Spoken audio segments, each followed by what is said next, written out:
En fait, il faut pas s'arrêter à écouter un discours de personnes qui, eux, ont leur propre dessin. Et justement faire confiance en soi et aux gens qui nous entourent. Et comment on s'en sort entre, d'un côté, un parti politique qui se nourrit de nos échecs, parce qu'il est élu sur nos échecs, et de l'autre qui nous promet que la répression? Comment on trouve sa place? Mais c'est ça le truc. Mais c'est pour ça que je pars d'un principe où je me dis que changer les choses d'un coup, c'est pas possible, c'est utopique. Mais je pense que on peut, au moins autour de nous, entre gens qui se reconnaissent et qui se représentent, changer les choses. C'est-à-dire que moi, à mon niveau, le fait de pouvoir faire ce que je fais aujourd'hui, ben, j'espère que moi ça va inspirer les jeunes en leur disant que voilà, on n'a pas besoin, comme tu dis, d'écouter les discours qui se servent de nos échecs pour après créer des répressions et nous mettre dans une situation où on se mord la queue, et se dire que en fait de nous-mêmes on peut créer en fait nos propres, on va dire notre propre avenir. Est-ce que c'est pareil dans le monde de la culture? Parce qu'on a l'impression que là il y a une nouvelle vague qui est en train d'arriver, où plein de voix, comme la tienne, comme plein d'autres artistes, n'ont plus besoin de cautions qui sont déjà en place dans le système, en fait. Que on voit des jeunes de 14 ans à maintenant 40, 45 ans qui se prennent en main et qui disent, en fait, on va faire les choses nous-mêmes, on n'a plus besoin d'être coopté par quelqu'un. Mais ouais, mais c'est très récent, c'est très récent, on va dire, c'est 5-6 dernières années, c'est vrai que c'est encore plus fréquent. Et heureusement, parce que je sais que moi, avant, même, il y a 10 ans, même quand j'essayais des castings, des tournages, etc., mais si t'étais pas, en fait, tamponné par quelque chose, forcément, t'avais pas pignon sur rue, même musicalement parlant, tu vois. Et c'est vrai qu'aujourd'hui, peut-être qu'avec l'explosion des réseaux sociaux, avec toutes ces choses-là, on a vu des nouvelles gueules à l'écran. Et c'est ce qui fait que, en fait, ça donne aussi l'espoir aux gens, aux mecs qui n'est pas forcément dans tout ce système-là, de se dire, ben voilà, si ces gens-là on peut réussir, nous on peut réussir aussi. Sams, découvert au cinéma dans le film de Grand Corps Malade et Mehdi Idir, sorti en 2019, Patient, et l'aventure avec Mehdi Idir continue puisqu'il a réalisé des images pour le dernier album de Sams. Est-ce que la fidélité, c'est important dans le travail? Ben, je trouve que c'est super important, la fidélité et la loyauté, parce que surtout dans ce milieu, quand tout va vite, et pour des raisons de on va dire d'exposition, pour des raisons d'argent, pour des raisons de business, les gens perdent vite la boule. Et quand t'as ce qu'on appelle des familles déjà, ça fait du bien parce que t'évolues avec eux, ils évoluent avec toi, et tu sais que c'est des gens sur lesquels quelle que soit la réussite ou pas d'un projet, en fait, c'est ce qui nourrit, en fait. Et je pense que même quand on a tourné Patient, la vie scolaire, en fait, ce qui nous a unis, c'est le fait justement de kiffer ensemble. Et c'est ce qui fait qu'après, ça s'en ressent quand tu vois les choses après les projets au final. On en parlait avec Grand Corps Malade, il y a cette expression qui, moi, m'énerve, c'est les gens qui disent, ouais, la famille, alors que la famille, c'est quelque chose de sacré quand même. Non, mais c'est ça. À quel moment on sait qu'on fait partie d'une famille artistique? En fait, tu t'en rends compte quand, en fait, comme je disais, au-delà du résultat, c'est que quand tu te rends compte que tu as accompli des choses et que les énergies, elles sont bonnes et que tout le monde est là l'un pour l'autre, en fait. C'est des choses que tu ressens comme quand t'es avec ta vraie famille, ou comme quand t'es avec tes frères ou tes gens avec qui t'as grandi. T'as un truc qui te lie, ou que tu sais que même si vous voyez pas, même si sur des fois, par exemple, t'as pas le temps, tu sais que quand vous vous revoyez, c'est toujours les mêmes barres de rire. Et tu sais, quand on a fait Patient, déjà la tournée qu'on a vécue, elle était incroyable. Et quand on repart sur la vie scolaire, mais c'était exactement les mêmes kiffs que quand on a commencé à tourner dans Patient. C'est là où tu dis, c'est vraiment une vraie famille, en fait. Quand on voit de Patient au succès de la vie scolaire, au succès de Validé, ça s'est fait en 5 ans. Ouais. Qu'est-ce que le Sams de maintenant a à dire au Sams de 5 ans? Quel conseil est-ce qu'il pourrait lui donner? De lui dire, continue, fais ce que tu as à faire, et la vie, c'est une question de timing et d'énergie. Et t'inquiète pas, ça le fera. Et la caractéristique d'un rappeur, parce que t'es avant tout un rappeur, c'est l'ego. Ouais. Et tu fais également du cinéma. La caractéristique d'un acteur, c'est l'ego. Sauf que le rappeur n'attend pas qu'on lui donne les rôles, il les prend. Ouais. Comment est-ce que toi, t'arrives à gérer un métier où, quand on est rappeur, souvent, on fait tout soi-même et on donne son art au public, et quand on est acteur, on dépend du désir d'un réalisateur ou d'un producteur. Comment est-ce que tu arrives à gérer les deux casquettes? Il y a un truc très simple qui s'appelle la schizophrénie. Non, au-delà de ça. Qui est une maladie sérieuse. Hein. Non, mais c'est vrai. Mais après aussi, si tu veux, moi, j'ai fait en sorte de me nourrir du cinéma pour alimenter ma musique, et de me nourrir de la musique pour alimenter mes personnages au cinéma, en fait. J'essaie de trouver cet équilibre, justement, et de savoir me mettre au service, justement, d'un réalisateur pour un projet ou un film. Et quand je suis dans mon, on va dire dans mon cocon, quand je travaille pour mon personnage, justement, je me sers de ces expériences pour pouvoir prendre du recul sur ma musique et la faire avancer. Ça veut dire que en fait, ça a pris beaucoup de temps de réflexion, mais je suis content parce que j'ai réussi à trouver vraiment ce bon équilibre entre ma manière de ma carrière entre guillemets d'acteur et de rappeur. Et aussi, comme je suis aussi auteur et que j'écris pour des artistes, ça veut dire que le fait de mettre au service de quelqu'un, ça permet de soigner l'ego. Exactement, ça te permet de relativiser et même d'en apprendre chaque jour en fait, et de se dire que même si en tant qu'artiste, oui, en tant que t'as ton ego, mais d'avoir ce côté en fait qui te fait redescendre sur terre et te dire, tu vois, il y a plein de choses à faire, il y a plein de gens différents, il y a plein de on n'est pas forcément, même si on veut être le meilleur, il faut accepter justement que on n'est pas le meilleur pour devenir encore meilleur en fait. C'est comme ça que je me dis. Et le rappeur fait aussi quelque chose que font les rappeurs américains, mais que les Français font moins, c'est de travailler avec des auteurs. Tu travailles avec un des plus grands rappeurs français, je le dis, au micro d'Europe 1, c'est Nak, qui faisait partie du groupe Soldat Fada. Nak, c'est quelqu'un qui a une écriture sublime, qui a un sens de la formule impeccable.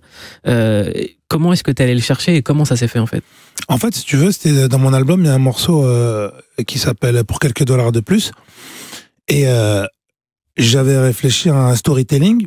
Et si tu veux, Nak, c'est quelqu'un que je connais artistiquement, on se connaît, on se voit et on s'apprécie beaucoup.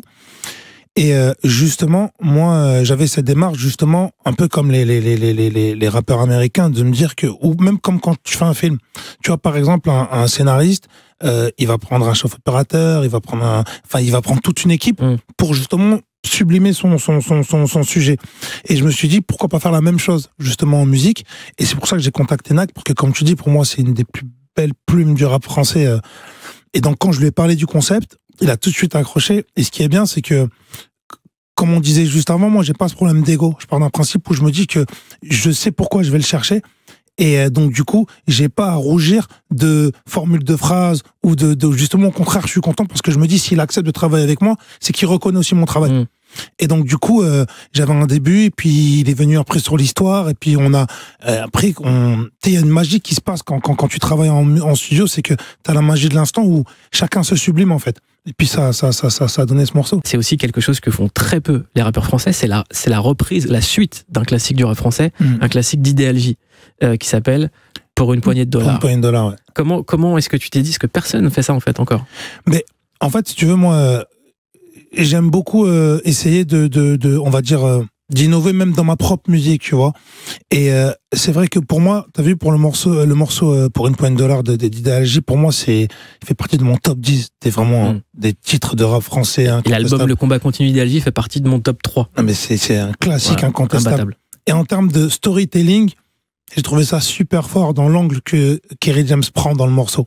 Et en fait, c'était dans les périodes où justement où il y avait toutes ces histoires de bavures policières, l'histoire de Michel Zecler, etc. Et j'étais tombé sur l'interview justement de ce policier, comment il s'appelle, Abdoulaye. Abdoulaye Kanté. Abdoulaye Kanté. Et en fait, moi, il y a une phrase, un truc, je me suis dit, mais en vrai, t'imagines ce que t'es flic, noir, que tu veux représenter la République, mais qu'en même temps, tu fais partie des minorités, comment ça doit être dans ta tête?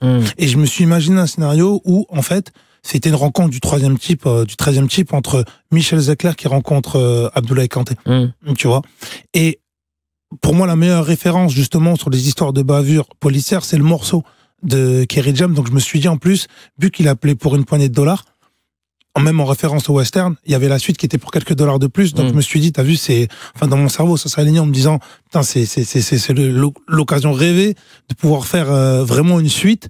Et j'ai essayé au maximum de respecter, on va dire, le storytelling, le concept, comme l'avait fait Kerry James. C'est pour ça que je suis parti de la première phrase, justement, comme il avait commencé, puisque la vie n'a rempli que d'être arbre. Lui, il parlait on va dire, de l'État ou de la police. Et moi, j'ai changé le truc en me disant, c'est un flic qui parle de ces jeunes-là aussi. Pour montrer qu'en fait, il y a du bon et du mauvais dans chaque.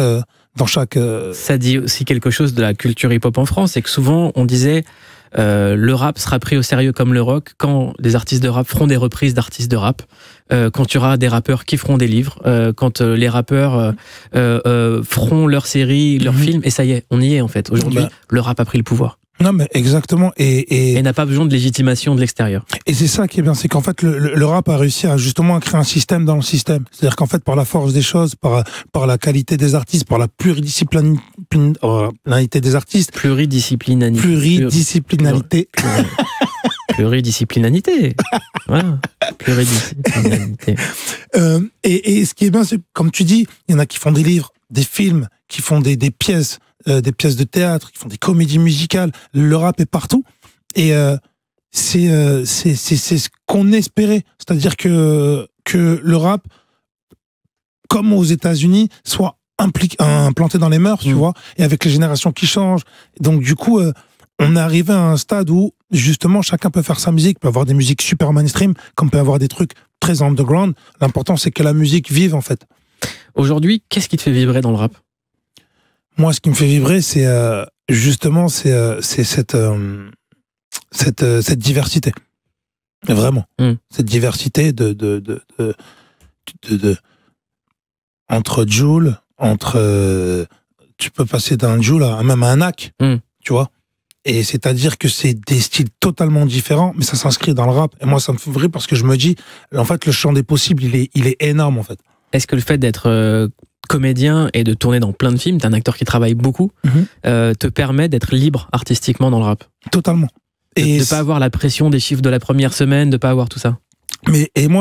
Pour moi, c'est un luxe. On va dire que je suis allé chercher parce que justement, comme tu dis, malheureusement, après, il y a du bon et de mauvais côtés dans tout. Mais c'est vrai que dans le rap français, il y a toujours ce spectre de la première semaine. Et maintenant, on est même arrivé à un truc du spectre du midweek. C'est-à-dire qu'en fait, dans les 3 premiers jours, si t'es pas dans le top, ça veut dire que ton album, il est perdu. Et moi, la chance justement de tourner dans des films, d'avoir, on va dire, une exposition autre que celle du rap, fait que je peux faire ma musique et vivre de... Mais toi et moi, on est à peu près de la même génération. Il y avait, à une époque, beaucoup d'albums aussi de rap qui sortaient. On ne calculait pas les ventes. On aimait juste les albums. En fait, ça profite à qui, le fait de mettre en avant ses tops, ses ventes, ces trucs? Ça profite aux maisons de disques. Ça profite aux médias. C'est-à-dire qu'en fait, ils ont du papier à vendre, ils ont des clics à faire, il a vendu du temps, c'est extraordinaire, etc. Et du coup, ça ramène, en fait, c'est pour les réseaux sociaux et pour les maisons de disques. Et après, parce que ils ont leur intérêt, parce qu'ils ont signé un artiste, parce que ceci, cela, après, on va plus loin dans les achats stream, etc. Chacun sa stratégie. Et du coup, on en perd la qualité première, en fait, c'est la qualité d'un projet. Et des fois, même malheureusement, on peut passer à côté de super projets, tout simplement parce que on dit, ils rentrent pas dans le top. Et c'est ça que je trouve que même ce mot projet, il fait du mal à la musique. Lequel? Projet de... Ouais, bah c'est un EP, un album. Oui, exactement. Non, mais en fait, si tu veux. C'est du travail, en fait. En fait, les gens disent. Et en plus, les gens ne se rendent pas compte parce que justement, que ce soit un EP, que ce soit un album, c'est des nuits en studio, c'est des années, c'est des heures de mix, c'est des heures où les gens se prennent la tête. Tu sais, moi, pour mon album, par exemple, j'ai enregistré plus de 150 morceaux. Tu vois.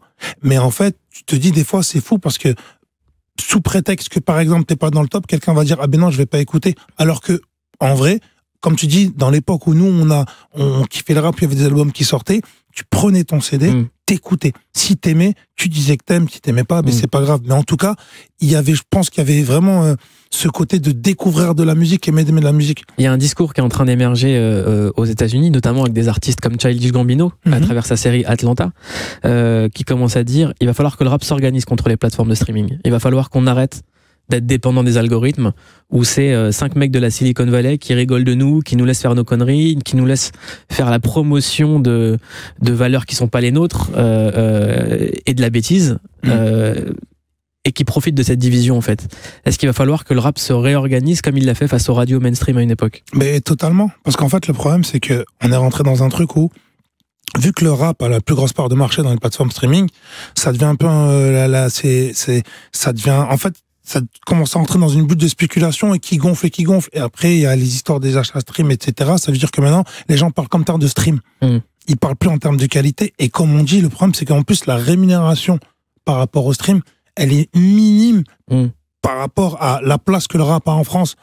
Et c'est vrai que, un peu comme quand des radios ont le monopole ou quand des chaînes ont le monopole, en fait, inconsciemment, les rappeurs veulent rentrer dans ces standards-là. Et du coup, on perd en qualité et on perd même en moyens d'action. Et c'est vrai que il faudrait qu'à un moment que le milieu du rap, en sachant le pouvoir qu'il a, se dise, venez, on s'organise de manière à ne pas se faire dicter justement les codes par, comme tu dis, 2-3 mecs qui connaissent des algorithmes qui vont décider qui va être dans les tendances.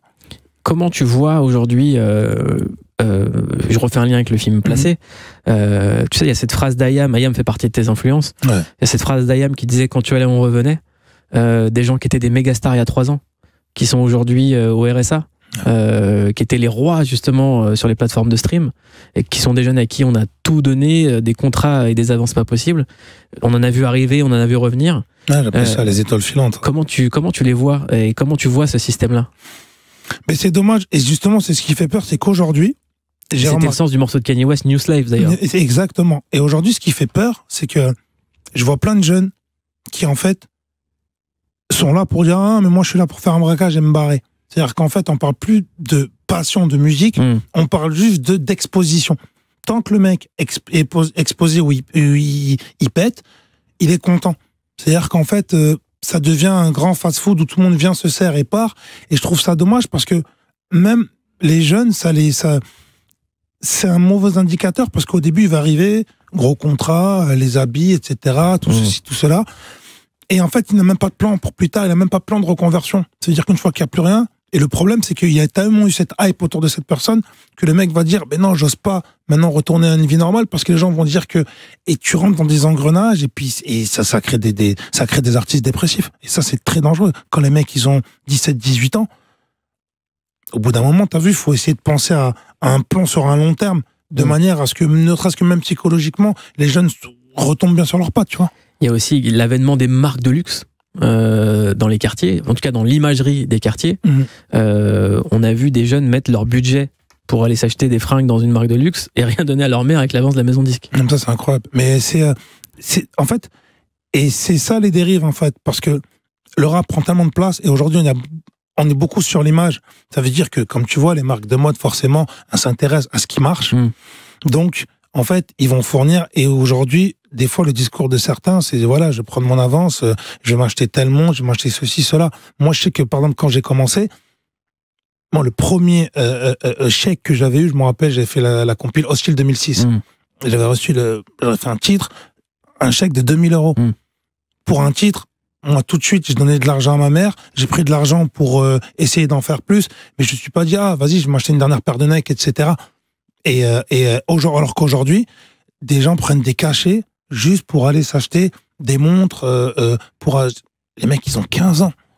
C'est quoi la différence entre une carrière et un succès? Une carrière, c'est quelque chose que tu construis sur le long terme, avec les hauts, les bas, avec les épreuves, les embûches, avec l'expérience. Et pour moi, un succès, c'est quelque chose d'un instant sur un laps de temps. Tu vois? Tu peux construire une carrière avec plusieurs succès, tu vois, mais un succès ne construit pas une carrière. Est-ce qu'il faut être forcément à contre-courant pour construire une carrière? Pas forcément. Moi, je pense que, comme je dis, c'est chacun a sa trajectoire.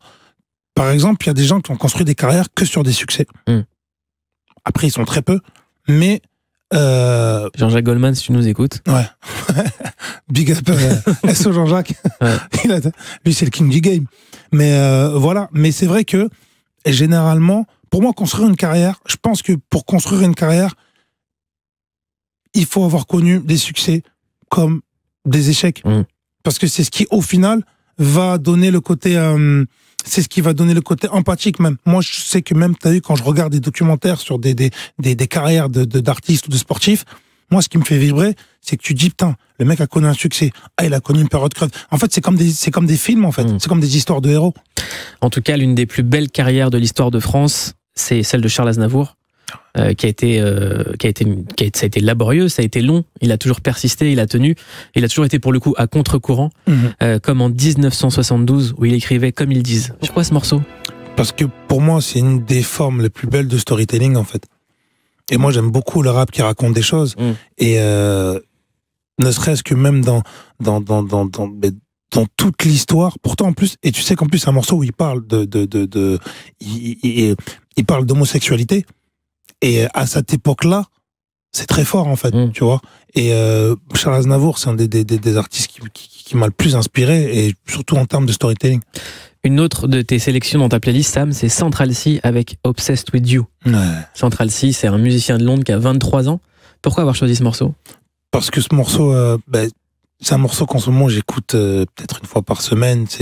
En fait, c'est de la drill, mais il a un côté solaire en fait, et très entraînant, et j'aime beaucoup ce que fait Central C. Donc grosse influence londonienne ou pas, Sam, pour toi? Qui est moi? Ouais, est-ce que t'écoutes un peu ce qui se passe là?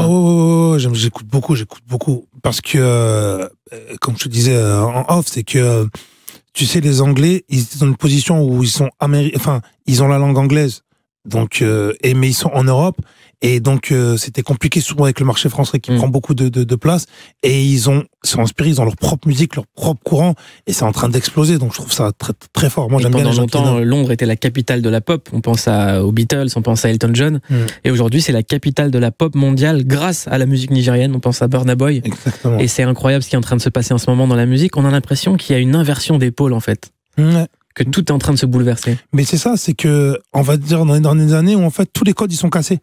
En fait, c'est comme je dis, le champ des possibles, il est incroyable. C'est-à-dire que des choses qui il y a 10 ans ne bougeaient pas et on aurait dit c'est impossible, tout change, et pour tout le monde. Et je pense que c'est bien, parce que c'est ce truc de détruire pour reconstruire. Et je pense que tout le monde a sa place et tout le monde a sa chance, donc c'est super. Dans la playlist de Sams, il y a également L'amour en solitaire de Juliette Armanet. C'est jouable un morceau Juliette Armanet et Sams ou pas?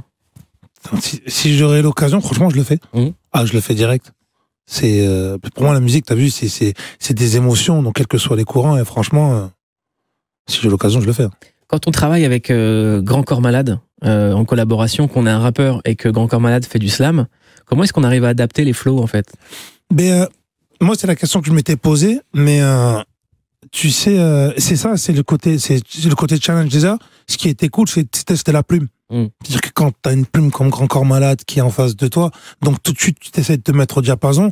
Donc c'est pour ça que même musicalement, en plus en fait, j'essaie d'aligner toutes les étoiles dans la mesure où de mettre une musique assez cinématographique, justement, tu vois, où quand Grand Corps Malade vient pose sa voix, tout de suite, tu vois, il y a quelque chose aussi qui se passe. Et moi, dans mon rap, j'essaie d'être, on va dire, à mi-chemin entre un rap et un slam, mais d'avoir quand même mon identité à moi, tu vois. Est-ce qu'aujourd'hui on peut dire que Grand Corps Malade c'est le taulier? Quand on voit que c'est l'artiste qui a le plus vendu. C'est le king. Mais c'est fort parce que tu vois, il n'y a pas forcément obligé de faire des singles évidents, tu vois, pour pouvoir dire qu'on vend des disques, parce que il n'a pas besoin de le revendiquer. Il n'a pas besoin de le revendiquer, et il fait sa musique et il raconte des choses, il raconte des très belles choses et il vend. Tu vois, et c'est un gros message envoyé justement même aux jeunes artistes, de leur dire il ne faut pas forcément se calquer sur qui fait le single qui tourne le plus en radio pour pouvoir faire sa musique. Créez votre propre musique, et c'est ce qui va faire que vous allez vous démarquer, et c'est ce que les gens vont apprécier en fait.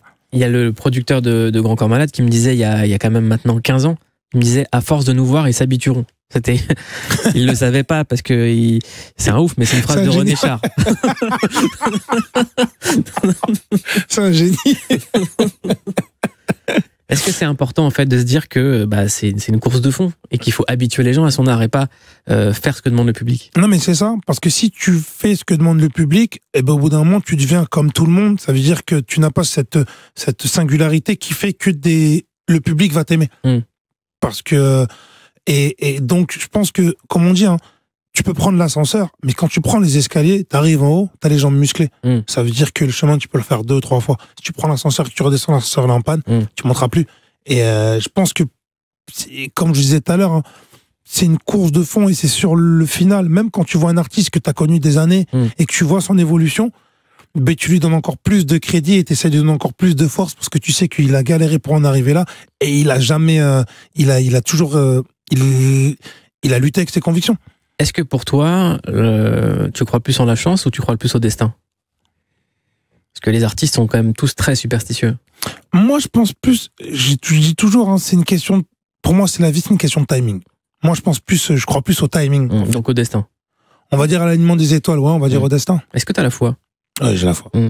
Qu'est-ce que ça donne la foi? Qu'est-ce que ça procure dans la vie de quelqu'un qui est exposé, qui doit tout le temps dealer avec la médisance, avec des choses qu'on peut, avec le mauvais œil, avec des choses comme ça. Moi, qui sont des choses qu'on connaît tous en fait. Quand t'es exposé, tu peux avoir, si t'as 1 million de fans, tu vas avoir 5 millions d'ennemis. Ouais, mais c'est ça. Comment est-ce que la foi ça aide en fait surtout à garder la santé mentale? On voyait récemment Stromae qui en parle sans problème, qui dit que lui, il a failli se suicider. Et il y a plein d'artistes en fait qui vivent souvent des dépressions lorsqu'ils sont dans la lumière. Est-ce que la foi, c'est quelque chose qui aide? Beaucoup, totalement, même pour ma part. Mais même dans mon album, j'en parle beaucoup. J'en parle dans le titre Le fond de la classe, dans le dernier morceau. Et c'est vrai que la foi, ça aide déjà à avoir les pieds sur terre et à relativiser. C'est-à-dire que chaque chose, tu le prends comme une bénédiction. Et tu relativises en te disant, ok, d'accord, j'ai la chance d'être là. Donc en fait, si par exemple j'ai été béni, je vais faire en sorte de justement donner ma bénédiction sur d'autres personnes. Ça veut dire que ça te permet justement d'avoir ce recul de dire, ok, on est comme tout le monde en fait. Et c'est vrai que beaucoup d'artistes se perdent et on parle pas assez de la dépression chez les artistes. Et c'est quelque chose de constant.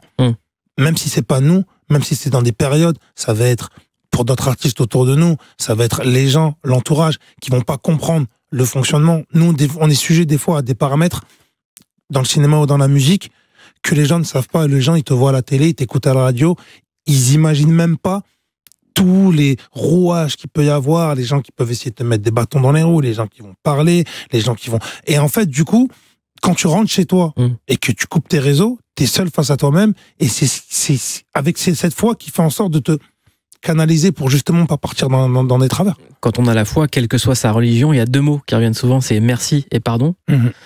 Tu dis merci pourquoi et tu dis pardon pourquoi? Moi, je dis merci pour la chance de pouvoir me lever et faire ce que j'aime et de continuer à faire. Et je dis pardon pour toutes les personnes qui n'ont pas pu, que j'ai pas pu, à qui j'ai pas pu prendre le temps de faire comprendre plein de choses en fait. Et est-ce que ça t'arrive de dire pardon à des gens? Ah bah oui. Je pense que déjà dire pardon, c'est la première des humilités et pour moi c'est la première des forces. Si t'as la force de dire pardon, c'est que déjà t'as l'humilité de reconnaître que t'es un humain comme tout le monde, que tu fais des erreurs, que ça peut arriver. Donc moi, dire pardon, j'ai aucun problème à dire pardon. Comment tu vois Sams dans 5 ans? Acteur, réalisateur, producteur, décideur?